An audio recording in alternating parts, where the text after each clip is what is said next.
Bueno, muchísimas gracias ante todo. Vamos al grano.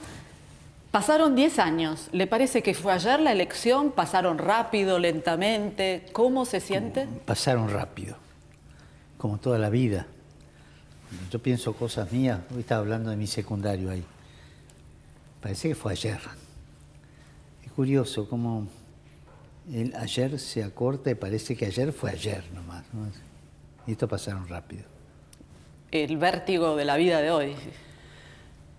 No, esa es otra cosa, lo del vértigo. Yo diría que uno cuando va mirando el pasado no lo ve tan lejano, lo ve cercano cuando asumió el pasado. Cuando no asumió lo esconde, lo ve lejano, ¿no? Yo he tratado de asumirlo. No sé si lo he asumido del todo, pero he tratado de asumirlo.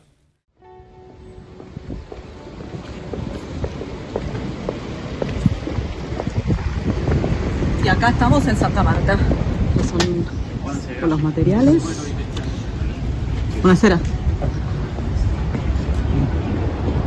Este es el salón de Santa Marta, donde el Papa nos recibe. Allá están los chicos preparando todo. ¿Está trabajando en una nueva encíclica o documento importante? No. ¿Es verdad que escuché por algún lado que había alguien que le había pedido escribir un documento sobre el tema del gender, del género? No, ninguno me pidió un documento, sí aclaraciones, ¿no? Ah. Yo siempre distingo lo que es la pastoral con las personas que tienen orientación sexual diversa de lo que es la ideología del gender. Son dos cosas distintas. La ideología del gender en este momento es de las colonizaciones ideológicas más peligrosas. No porque lo sexual no va más allá de lo sexual. ¿Por qué es peligrosa? Porque diluye las diferencias. Y lo rico de los hombres y las mujeres y de toda la humanidad es la atención de las diferencias. Ese crecer a través de la atención de las diferencias, caminar. El gender va diluyendo las diferencias y haciendo un mundo igual, todo romo, todo igual. Y eso va contra la vocación humana. ¿Sabe que en la Argentina, la última vez que fui, uno tiene que llenar, dice sexo masculino, femenino, no binario? Ahora a uno le preguntan. No, Ese es un cambio. ejemplo. Bueno. La experiencia futurista que tuve hace muchos años sobre esto es cuando leí una novela que la recomiendo siempre, ¿no? The Lord of the Earth o The Lord of the World, ¿no? De Benson, escrita en 1903. No, parece bien moderna, ¿eh? Un poquito pesadita en la mitad, algunos capítulos, pero está muy linda. Se plantea un futuro donde las diferencias van desapareciendo y todo es igual, todo es uniforme, un solo jefe de todo el mundo, ¿no? Un futurista, profeta, y ahí yo fui encontrando la verdadera tendencia esta de acortar las diferencias. Lo rico que tiene la humanidad son sus diferencias, culturales sobre todo. Pero finalmente no me quedó claro, ¿le pidieron que escriba algo sobre el gender? No. Yo hablo sobre eso. Pero, okay. Hablo porque hay gente un poco ingenua que cree que es el camino del progreso y no distingue lo que es respeto a la diversidad sexual o a diversas opciones sexuales de lo que es ya una antropología del gender, que es peligrosísima porque anula las diferencias y eso anula la humanidad. Lo rico de la humanidad, sea tipo personal, como cultural, como social, son las diferencias y las tensiones entre las diferencias que crecer a los hombres y a las mujeres. De hecho, usted siempre habla del poliedro, ¿no? Tal cual, ¿no? Por favor. En algunas entrevistas usted admitió haber hecho errores en estos 10 años. ¿Podría identificar uno o dos? Yo diría, ¿cuál es el leitmotiv que está debajo de cualquier error? ¿Debajo de? De cualquier error. Ah. Es un poco la impaciencia, ¿no? A veces yo me sube el tuco a la cabeza, como decimos. Y entonces uno pierde la paciencia y cuando se pierde la paz, ahí uno patina y comete errores. que saber esperar, los procesos hay que saber. Pero ¿y cuándo perdió la paciencia? Más de una vez. No salió en los diarios. No vamos a identificar. No salió en los diarios, pero más de una vez. Ganas de estrangular, pero tranquilo, andamos despacito. Y lentamente esos procesos se van dando. ¿Hay algo que hizo en estos 10 años como Papa que lo hizo especialmente feliz, que se sintió...? Todo aquello que fuera en la línea pastoral del perdón y de la comprensión de la gente. Dar lugar a la iglesia. Dar lugar en la iglesia a todos. Me acuerdo de chico que no se podía visitar la casa de los divorciados en Argentina, ¿no? Al menos en la parte social mía, ¿no? Los divorciados. Y también aquellos que no eran católicos, los protestantes, iban todos al infierno, porque los había fundado un hereje y toda la historia. Me acuerdo que una vez iba con mi abuela, tendría 4 o 5 años, no más, por la calle, y por la vereda de enfrente venían 2 mujeres del Ejército de Salvación, con ese moño que llevaban en aquella época, el gorro y el moño. Yo le pregunté a mi abuela, pero lo estoy viendo. Abuela, ¿esas qué son? ¿Son monjas? No, querido, son protestantes, pero son buenas. Sí, sí. Eso me abrió la puerta a reevaluar lo que se decía, ya desde chico, ¿no? A ver a los protestantes con otros ojos. Y no como hacía aquel párroco de Versalles, en Buenos Aires, que les iba a quemar las carpas a los evangélicos que iban a predicar, ¿no? Eran herejes y entonces con los chicos de la Acción Católica a la noche le quemaba las carpas. ¿Cuál es su sueño hoy? Sí, No sí. sé. ¿Tiene algún sueño? No soy muy realista, ¿eh? Me gusta tocar las cosas, el sueño, las realidades. No, el deseo de andar adelante, de abrir puertas. Eso me sale mucho. Abrir puertas y caminar caminos. ¿Cómo se imagina a la Iglesia Católica en 20 años? Si esta pregunta se le hubieran hecho a cualquiera que trabajara con San Pablo VI, se habría equivocado en la respuesta. Y yo me voy a equivocar. No, más pastoral, más justa, más abierta. Otra cosa no puedo decir, no se sabe por qué. Es curioso, la historia te va cambiando los rostros de las situaciones y te las va poniendo de otro modo y la evangelización va de otro modo, ¿no? Lo mío es el horizonte siempre abierto y vivir el hoy, el camino. Hay una imaginación que uno puede decir es la línea conductora, que es la que nos marcan los documentos conciliares, los documentos de los episcopados. Hay que ir por este camino, ¿no es cierto? Ahora, ya la concreción de eso es difícil. Fueron 10 años difíciles también en términos políticos, geopolíticos, globales, guerras, crisis migratorias, Siria, Yemen, conflictos en África, Myanmar, la pandemia, Ucrania ahora, la amenaza nuclear. Volviendo de Sudán del Sur, usted dijo el mundo entero está en guerra, en autodestrucción.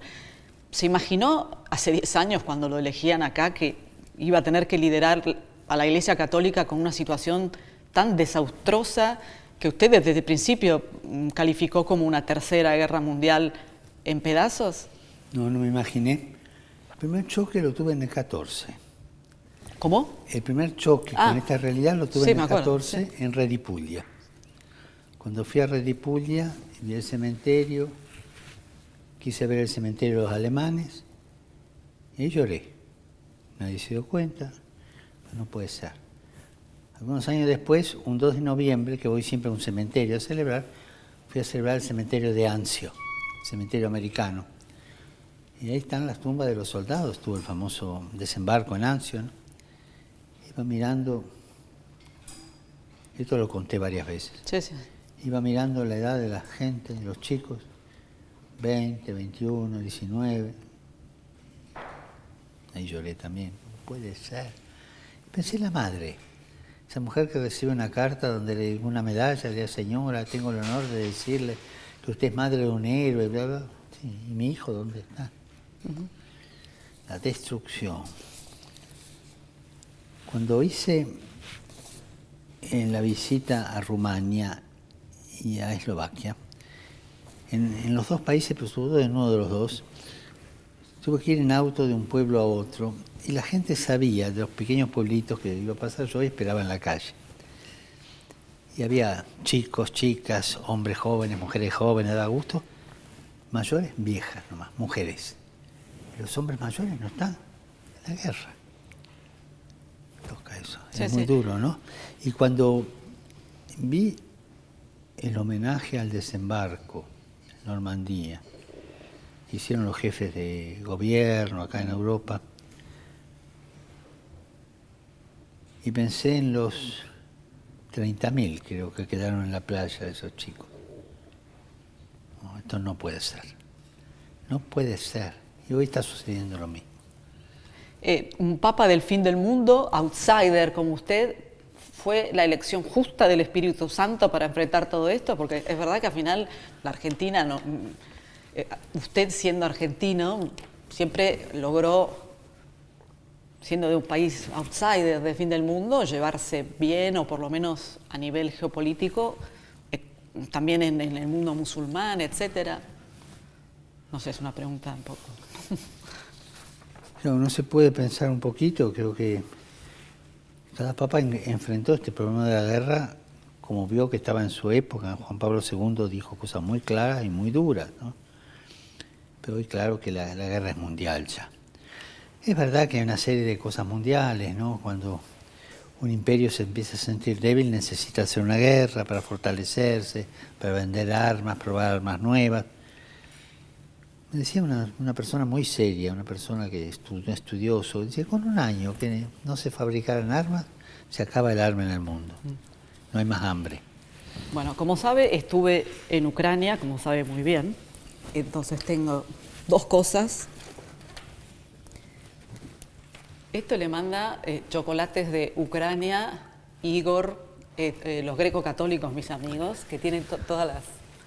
Y simpático. Después, esto... El cielo azul de Ucrania.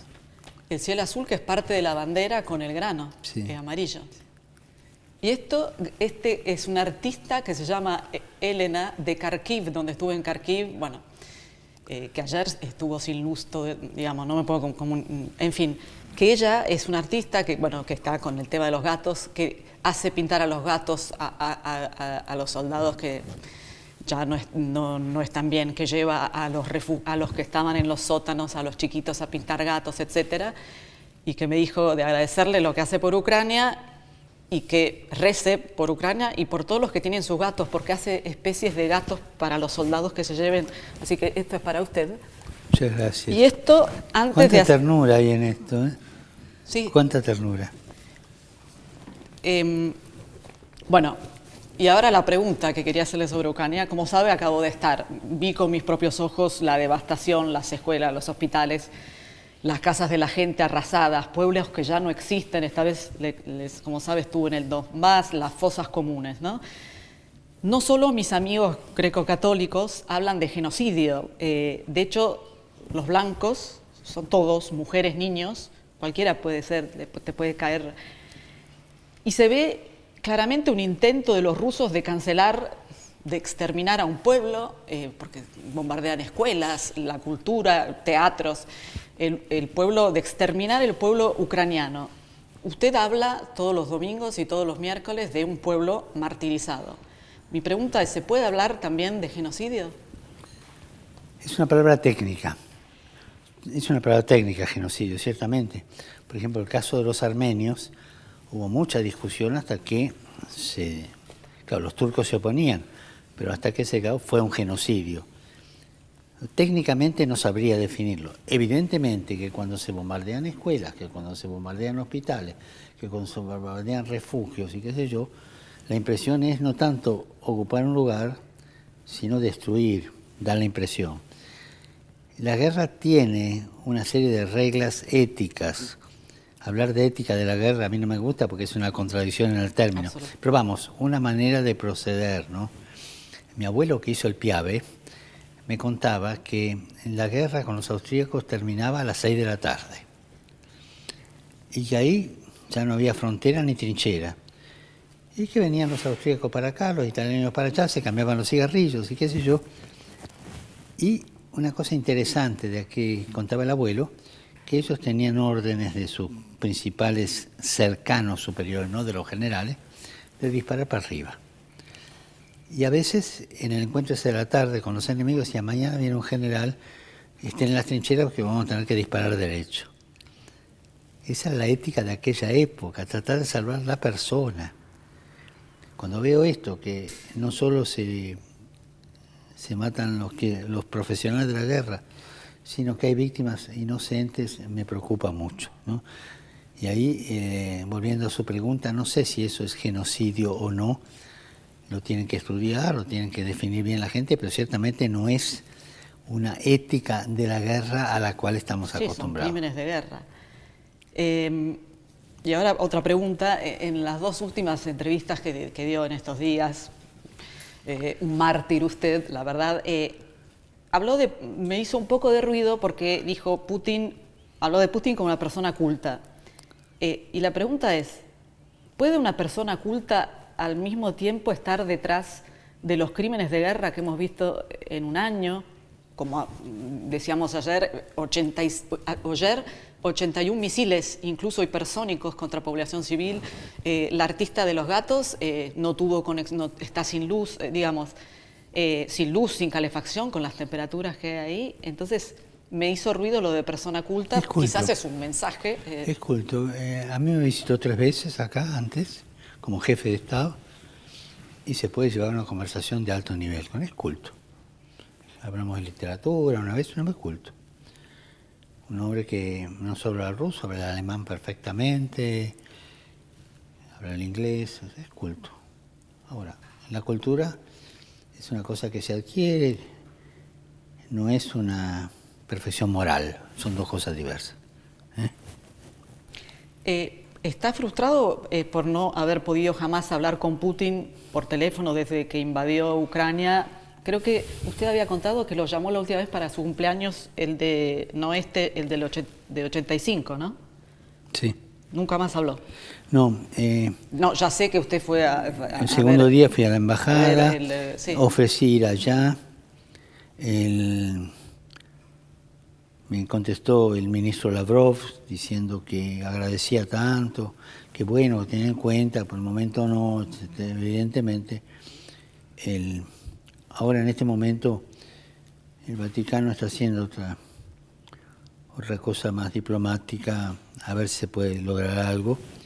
Acá tengo otra pregunta, porque China, como sabe, presentó un plan de paz. Se habla de un plan de paz que podría presentar Lula y también se habla de un plan de paz del Vaticano, como salió a decir Leonid Sebastianov, presidente de la Unión Mundial de Viejos Creyentes, que es casado con una soprano yazidi, amigo de Putin y Kirill. O sea, salió, creo... Sí, me escribo con él, ¿Pero hay un plan de paz del Vaticano? Plan de paz no, hay un servicio de paz, que por discreción... pero hay varios jefes de Estado, varios estados que están preocupados, ¿no? Hay un servicio de paz. Vamos, un deseo de servir a la paz. Por ejemplo, India, Modi está muy preocupado, y Modi es un hombre equilibrado que puede perfectamente llamar a dialogar con los dos. Un ejemplo, hay otros jefes de Estado, otros estados, y debajo de la mesa se está trabajando, ¿no? Mi relación con el embajador ruso acá es excelente. Un hombre a quien yo le recibí las credenciales hace 7 años, bueno, ahora cambia, ¿no? Pero hijo de madre ucrania, papá ruso, conoce bien el conflicto, es un hombre muy serio, muy profesional, pero se puede dialogar, y mientras se puede dialogar, vamos adelante. ¿Es verosímil una reunión en el Vaticano de Zelensky y Putin? Están así Zelensky y Putin, pero es verosímil una reunión mundial de delegados mundiales sobre esto. Hay un grupo israeliano que está trabajando en esto también, o sea, varios que probablemente confluyan y puedan hacer algo, ¿no? El Vaticano trabaja. Bien, con Zelensky habló 2 veces por teléfono, ¿no? 2 veces, sí. ¿Y 2 veces. últimamente? No, pidió audiencia a la señora de Zelensky, Ah, pero al final la suspendió con estos últimos bombardeos y dijo que no la suspendía, sino que la procrastinaba Para hasta el otro momento que pudiera viajar. un viaje a Kiev suyo no podría darse en esa óptica de ir. Yo estoy dispuesto a ir a Kiev, quiero ir a Kiev, pero con la condición de ir a Moscú. ¿Voy a los 2 lugares o a ninguno? Sí, pero es imposible Moscú. No es imposible. No es imposible. No. Pero no digo que es posible, no es imposible. Esperemos poder hacerlo, ¿eh? Ojo, no hay ninguna promesa ni nada. Yo no cerré esa puerta. ¿Pero la cierra Putin o no? Pero por ahí se distrae y la abre, no sé. Ah, me gusta ese optimismo. Vamos a pasar a cuestiones más argentinas. Me duele la guerra, eso sí lo quiero decir, me duele la guerra. Usted es el único papa, vamos a temas más ligeros. Usted es el único papa de la historia moderna, de la misma nacionalidad que un campeón del mundo.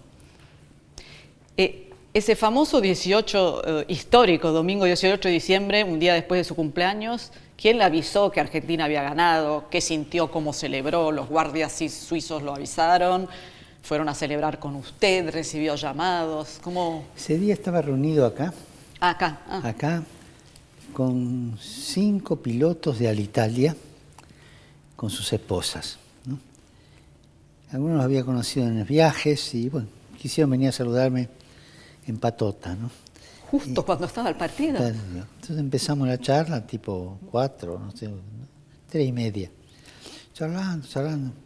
Por ahí hablamos de vino argentino y dije, yo tengo arriba un poco de vino argentino, si querés les traigo para que se lleven. Entonces, cuando fui a buscar, volví, me dijeron, Argentina está ganando, no me acuerdo si me dijo 3-2 o 3-1, no sé qué, ¿no? Ah, bueno, bendito sea Dios, ¿no? Después me enteré que había ganado por penal. A mí me hizo pensar esto, en la psicología argentina. Nos entusiasmamos bien al principio, capaz que es una cosa que no tiene fundamento, pero yo lo digo, lo que pensé. Los argentinos nos gusta empezar, pero por ahí nos falta un poco la constancia de llevar adelante. Felices porque ganamos el primer tiempo y ya dimos por ganado el partido. No, el partido hay que lucharlo hasta el final. Y lo tuviste que pelear con un penal, sea el de Holanda, sea el de Francia. Es curioso para nuestra psicología. En vez de ponernos muy entusiasmados al final y después cansarnos, nos haría bien mantener un ritmo continuo de progreso y de adelante, sin aburrirnos, sin cansarnos de la cosa. Eso es lo que pensé, pero puede ser privo de toda raíz, es lo que se me ocurrió. Otra pregunta era, bueno, que nadie, normalmente nadie puede creer que usted no vea los partidos por la famosa promesa que usted hizo en 1990, en julio, a la Virgen de la Macarena o de los Dolores. No, a la Virgen del Carmen, que era el 16, del Carmen. El 16 de julio Virgen era la Virgen del Carmen. Y yo el 15 de julio a la noche quedé muy inquieto y el 16 hice la promesa. ¿Pero qué vio tan terrible? Una cosa mundana, nada obsceno, ¿no? Estaba la comunidad bien. ¿Y esto qué? ¿A qué te lleva? Esto no te ayuda al corazón. Y al día siguiente me pareció que tenía que ofrecer eso. Ojo que a veces vi televisión cuando asumió el presidente, lo vi. Cuando se cayó aquel avión en el aeroparque, lo vi un rato, vi eso. O sea, pequeñas cositas las he visto, puntuales porque convenía que las viera, ¿no?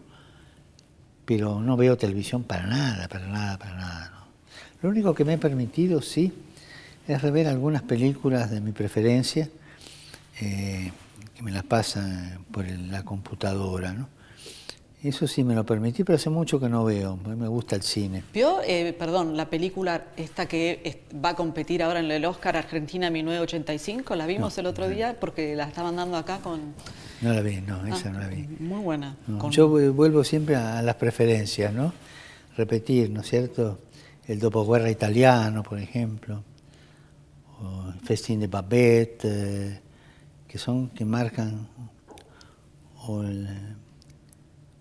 la fuente de la doncella, del sueco aquel, son las que van marcando pautas de mi pensamiento, ¿no? El dopoguerra italiano, da chico, ¿no? Papá y mamá nos llevaban al cine y vi todas las de Magnani y Fabrizi, las vi todas. Claro. Cambiando de tema, en la Argentina seguramente se habrá enterado que causaron mucho revuelo las palabras cuando usted tuvo la entrevista con AP, cuando lamentó la pobreza y la inflación impresionante debido a mala administración y malas políticas. Recuerda, ¿no? No dije el por qué, solamente dije cuando terminé el secundario... sí, que la inflación era tanto... pobreza. El índice de pobreza era el 5%, creo, y ahora había salido que era el 52%, ¿no? Y habló de mala administración, malas políticas. No, ahí no, eso no lo explicité yo. No, ¿Sí? No me acordaba. No, y esto allá fue interpretado como un ataque a Fernández y a su ministro de Economía, Massa. Fernández es presidente de hace 4 años, pero desde el 55 acá hay más de 4 años. Sí, exacto. Todos, de una u otra manera, tienen que cargarse el mochuelo, ¿no? Es decir, creo que del 55 acá, dije. Lo que pasó en el medio, hubo gobiernos más buenos, menos buenos, pero el resultado es este. De 5 a 52, 53, creo que el dato que daban ese día, ¿no? ¿Qué pasó? Sí, es más de 50 seguro, digamos. Pues me pregunto, teníamos una red ferroviaria que dejaron los ingleses y los franceses impresionante. Desde La Quiaca, hacia Rosario y hacia la portuaria para la exportación, ¿no? Hoy día no está más. Teníamos fábrica de aviones. Hoy día creo que importamos durmientes, no sé si es verdad o no, pero con el quebracho que tenemos. ¿Qué pasó? ¿Qué pasó? No, y entonces usted dijo malas políticas y mala administración. Ahí. ¿Tiene algún tipo, bueno, va a haber elecciones, todavía no se saben los candidatos, ¿tiene algún tipo de expectativa del proceso electoral? ¿O? Ni idea. Ni idea. No, en eso estoy separado bastante. ¿Cómo? Estoy separado de eso. Si no estoy al día, vamos. Claro. ¿Qué piensa del tema de los sindicatos? Me imposta esto. Ayer me preguntaron eso mismo, ¿no? Primero hay que situar a los sindicatos en lo que es su vocación mundial. Los sindicatos fueron un avance en favor de la clase trabajadora muy grande. Piensa en Dorothy Day, por ejemplo, ¿no? Es decir, los grandes sindicatos. Y en Argentina también la organización sindical ayudó mucho. Acá en Italia también. Cuando me encontré con los sindicatos italianos, les dije, tengan cuidado que tienen que estar siempre cerca del pueblo para dialogar, ¿no? El peligro de la corrupción de los sindicatos. O sea, si un sindicato se mantiene, pero ahí hace falta mucho trote cotidiano, se mantiene en esa tensión de servicio al pueblo, a los trabajadores y el Estado, va bien. Si negocia mal, se corrompe y cae. Hoy día, además de los sindicatos, que andan bien o andan mal, pero la estructura sindicatos, está la estructura movimientos populares, que de alguna manera es una protesta, no necesariamente contra, pero diciendo, no, es otra alternativa que el sindicato no termina de asumir. Hoy día ya el sindicato no es el único mediador para los derechos de los más pobres, trabajadores en ese caso, sino que están los movimientos populares que también asumen lo mismo. Creo que hay que tener claro eso. Sindicato, una gran historia de reivindicación de la gente, pensemos en Estados Unidos, Dorothy Day, un ejemplo grande, que más o menos fue teniendo un buen papel o mal papel en otras partes. En algunas partes, pienso acá, por ejemplo, el sindicato fue mafia, ese sindicato chiquito en tal lugar, ¿no? Cuando no se mantiene una tensión de diálogo, ¿no? Y los movimientos populares, tuvimos 4 encuentros de movimientos populares. Era lo que le iba a decir, que fue también una marca de este pontificado, que por primera vez entraron... Tal cual. Los movimientos populares, por primera vez cuando usted asumió, había un cartonero en la plaza. Eso, los cartoneros, ahí tuve mi primer diálogo con ellos. Los conocí ahí, de arzobispo.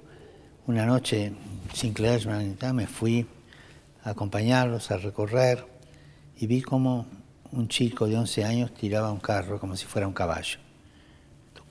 Me tocó. Lo vi de adentro, porque el que era encargado de ese sector me facilitó entrar, ¿no? En esa entrevista con AP, pero también en esta que dio recientemente, confirmó que por momento no hay viaje a la Argentina. ¿Qué le diría a los que están decepcionados por eso, que son muchos, seguramente mucho más que sus críticos allá? Yo le diría dos cosas. Primero, que el viaje a la Argentina estuvo planeado. Sí, sí. En el 2017 y todo. Sí. ¿Qué pasó? Que Bachelet, justo en esa época, estaban las elecciones para el sucesor. Tuvo que tirarlo adelante. Y yo hubiera ido a Argentina en enero, fin de diciembre, lo cual no es imposible, y a Uruguay, Argentina. Entonces, terminado Chile, fui a Perú y dejé Argentina para más adelante. O sea, no hay una negativa a ir, estuvo planeado. Después lo que sucedió es que las cosas se complicaron de otra manera, hubo 2 años de pandemia que tiró adelante viajes que había que hacer necesariamente, incluso a lugares que uno dice, ¿para qué fue ahí? Había que ir, ¿no? Así que la Argentina sigue esperando. Yo quiero ir, espero ir. Ojalá pueda. Bien, la relación con el país fue complicada en estos 10 años, como usted bien sabe. ¿Por qué cree? ¿Porque se arrepiente de algo? ¿Haría las cosas distintas? Por ahí, no sé. Los argentinos no somos el premio Nobel de la simplicidad, ¿no? O sea, somos especialistas en complicaciones. Sí. Así que no me extraña eso, ¿no? Sin embargo, yo he conocido gente argentina buena que ha venido acá, con la cual he podido dialogar. O sea, yo apuesto a la bondad del pueblo argentino, ¿no? Al gran pueblo argentino salud, ciertamente. Es un gran pueblo. Es decir, a los decepcionados les diría no pierdan la esperanza, digamos. Les diría no tenés derecho a decepcionarte con el pueblo que tenés. No, pero del viaje, no pierdan la esperanza. No, diga eso, no tengan la esperanza. Además, la salvación del país no va a venir con mi viaje. Con gusto voy a ir. Pero pensá un poquito también en las cosas que tenés que hacer para que el país vaya adelante. Mirando hacia atrás, ¿siente que ha cumplido sus objetivos? Como usted mismo dijo, muchas veces uno de los mandatos de las reuniones precónclave era que el nuevo Papa hiciera limpieza en las finanzas del Vaticano, que pusiera orden en la curia después de algunos escándalos. ¿Cumplió esos objetivos? Al menos puse en marcha, ¿no? Por ejemplo, la parte económica, y quiero rendir homenaje al hombre que me ayudó, que fue el cardenal Pell, un grande. Lamentablemente tuvo ese problema, que fue inocente después, pero tuvo que sufrir 1 año y 1 mes o 2 meses de cárcel siendo inocente. Y bueno, no pudo seguir él, pero quien empezó la reforma económica fue el cardenal Pell, y yo le estoy muy agradecido. Y de la reforma de la curia, bueno, que finalmente está predicada. Está ya con lo que se reordenaron los dicasterios, el mismo colegio cardenalicio ya es más libre, o sea, no necesariamente tiene que ser cardenal porque es obispo de esta sede, de otra. Son 2 carismas distintos, el obispo del pastor, el carisma del obispo de una sede y el carisma de un cardenal, son cosas diversas. En su documento programático, Evangelii Gaudium, habló de conversión del papado. ¿Siente que la hizo esta conversión, visto que ya usted no encarna el Papa Rey, es un Papa sin oropeles, es más cercano, abierto y humilde? ¿O qué otro cambio haría del papado? Bueno, yo diría, no empezó conmigo la conversión del papado, ¿no?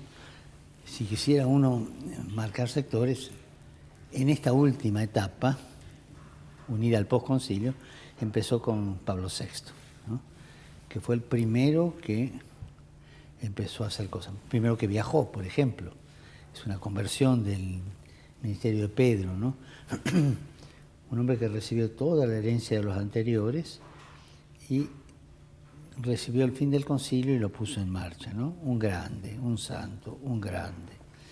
Yo diría, si hablamos del papado más moderno, actual, con nuevas maneras de ser, San Pablo VI es el primero, ciertamente. Y ahí comenzó, ¿no? Con sus matices, para un lado, para otro, fue andando adelante. San Juan Pablo II, el gran evangelizador, ¿cierto? Juan Pablo I, lo poco que lo pudimos gozar, el pastor cercano, que quiso poner fin a ciertas cosas que no andaban bien, y Benedicto, que es curioso, Benedicto tiene una amplitud en su magisterio, un hombre valiente, ¿no? fue el primer papa que oficialmente encargó el problema de los abusos, ¿no? De una valentía, porque era un gran teólogo, pero que bajaba línea, sabía bajarla, ¿no? Lo extraño a Benedicto, porque fue una compañía aquí. ¿Lo extraña? Sí, Ya casi son 2 meses. 2 meses. Usted recién hablaba de Juan Pablo II y de los abusos. No le iba a hacer ninguna pregunta, pero no sé si sabe que justo esta semana estalló un escándalo tremendo en Polonia porque pasaron un documental donde sale un documento, una carta que le escribió, siendo cardenal de Cracovia, Wojtyła, a el cardenal de Viena, Koenig, pidiéndole si podía recibir un sacerdote que finalmente era un abusador. Y hay todo un escándalo en Polonia con esto, también salió un libro. Mi pregunta es, quizás fue canonizado demasiado rápido o quizás hay un gran escándalo ahí en Polonia. Hay que resituar las cosas en su época. Los anacronismos siempre hacen mal. En aquella época se tapaba todo. O sea, hasta el escándalo de Boston se tapaba todo. Cuando saltó lo de Boston, la Iglesia empezó a mirar ese problema. Y la Iglesia fue siempre muy fiel desde ese momento a ir clarificando cosas, ¿no es cierto? La solución era cambiarlo al cura del lugar o a lo más reducirlo si no había solución, pero sin escándalo. Que lamentablemente es lo que hoy día se sigue haciendo cuando sucede esto en las familias y el barrio. Pensar que el 42% más o menos, son las cifras internacionales, de los abusos se da en la familia y en el barrio. Después viene la escuela, todo eso. Y ahí todavía hoy se tapa, ¿no?, para no crear conflictos. Es un modo de proceder. En la Iglesia estaba ese también, tapar, resituar. A veces no había más remedio y se lo sacaba ya, definitivamente, pero era mandarlo a otro lado.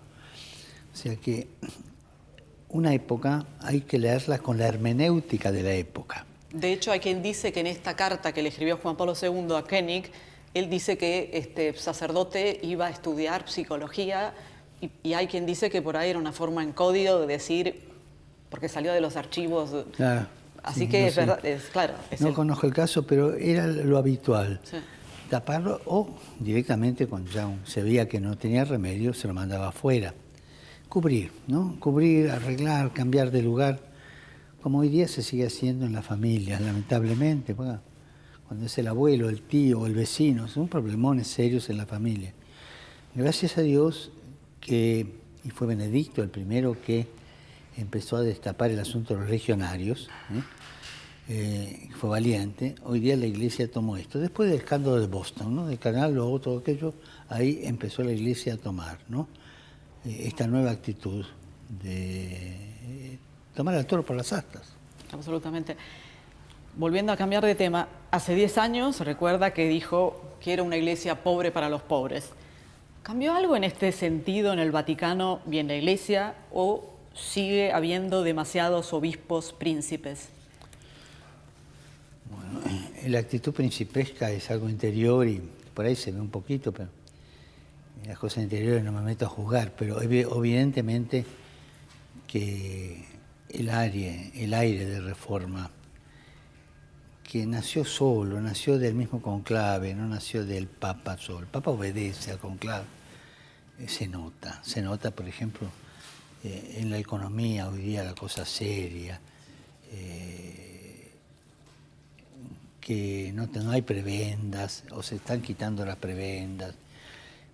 O sea, realmente se estabilizó para bien una situación de progreso económico, pero nacido de la limpieza, no de inversiones sucias o todo eso, ¿no?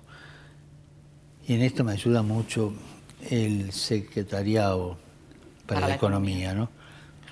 Ahora está un laico que manda Maximino, eso. sí. Maximino. Primero estuvo el padre Caballero, el padre Guerrero, Caballero es el actual, que 3 años y medio sistematizó las cosas y ahora el segundo pasó, el padre terminó su trabajo aquí, ahora creo que va a Salamanca, director de una casa de ejercicio, que es su profesión. Y el secretariado para la economía es maravilloso. Pero entonces podemos decir que está satisfecho porque el aire de reforma se siente. Yo lo siento. Hay todavía que andar adelante, ¿eh? Hay que andar adelante. ¿Podría decirse que en estos 10 años en los que recuperó ovejas perdidas, ya que muchos se habían alejado de la iglesia, pero que volvieron con usted, un papa distinto, pero al mismo tiempo puso en crisis a los católicos perfectos que quedaron descolocados, al igual que el hermano mayor del hijo pródigo? Y eso sucede siempre, ¿no? Sucede siempre, ¿no? ¿Por qué se pierde tiempo en atender a esta gente? Todos. Para mí la palabra clave es aquello de Jesús, todos. Cuando la parábola de la fiesta de casamiento del hijo, que los amigos no van por excusas, que uno se casó, que otro compró una vaca y la va a probar, todas esas cosas.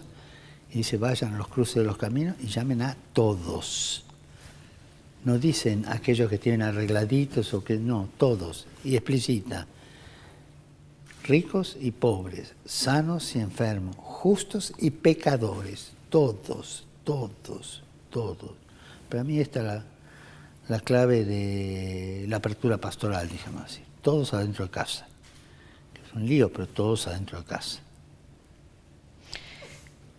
Antes de ser electo papa, era sabido que no le gustaba venir a Roma, viajaba lo menos posible. Es verdad.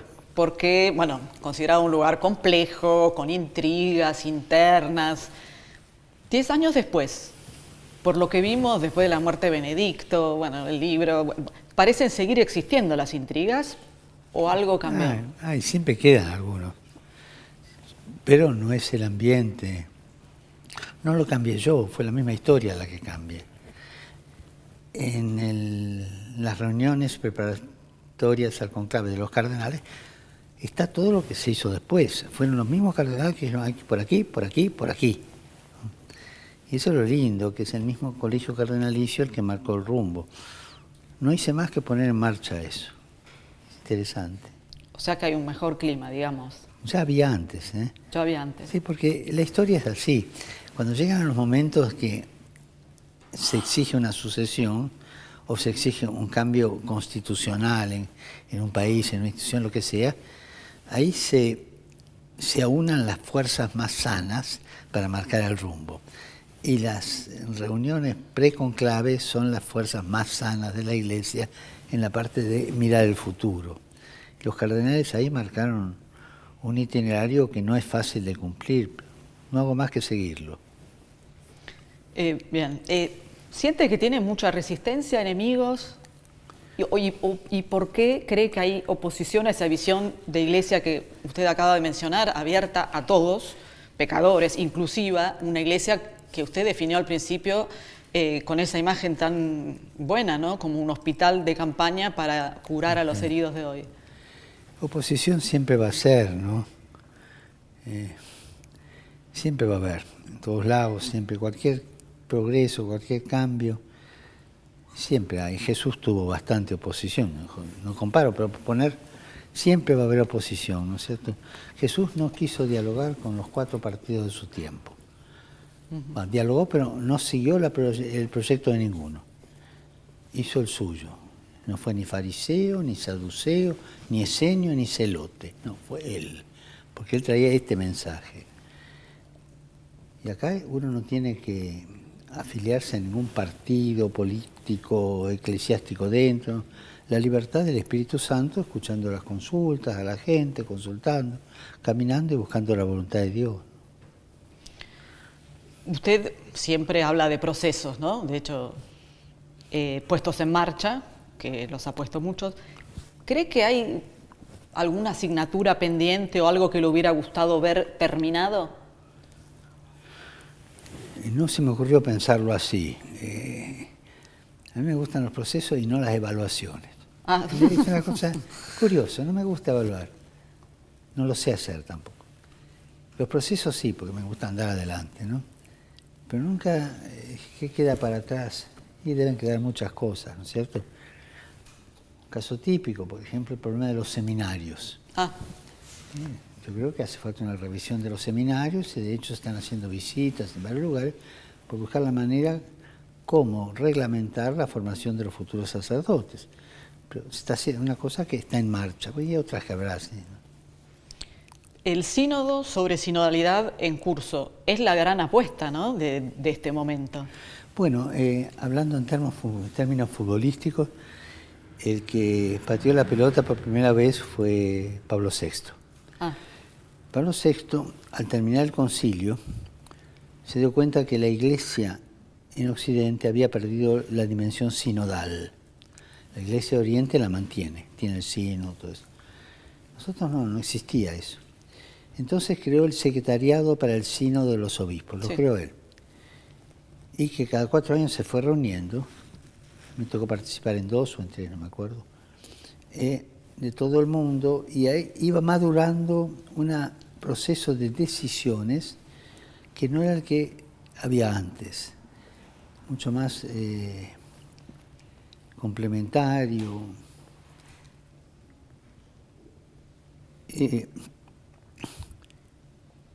El culmen de ese proceso, diría, fue al cumplirse 50 años del Secretario del Sínodo de los Obispos, que hace unos 10 años.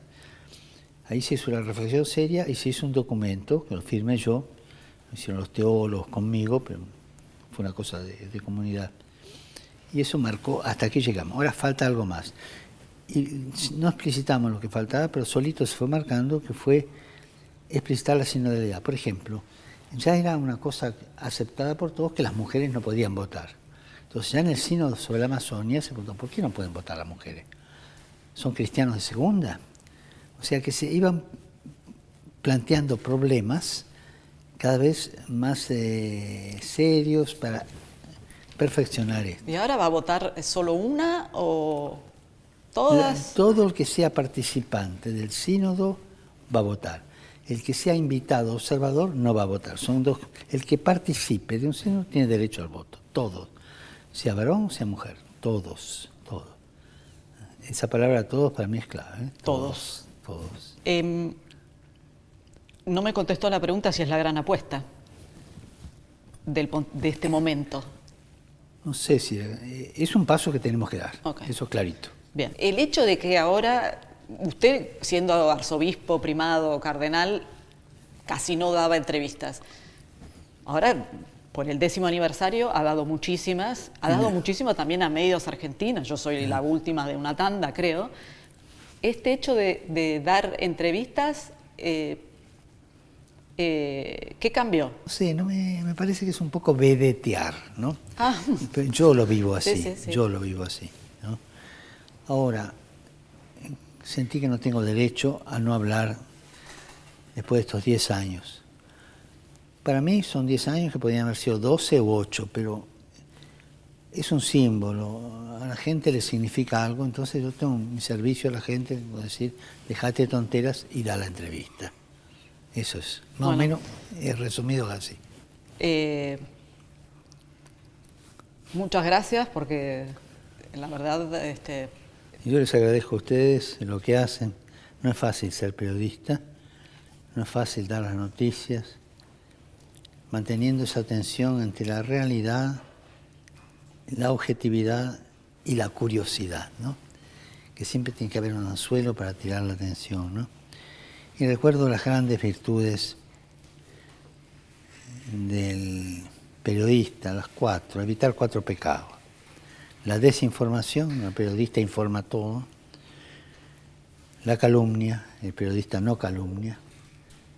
La difamación, el periodista no difama. Y la coprofilia, el periodista no vive solo de los escándalos, sino que va más allá. Así que gracias por lo que hace en todo este sentido. Gracias a usted, porque su voz es muy necesaria, no solo en el mundo, sino también en su país. Gracias. Y gracias por sus viajes a Ucrania. Qué coraje que tiene usted, Dios mío. Gracias. Gracias.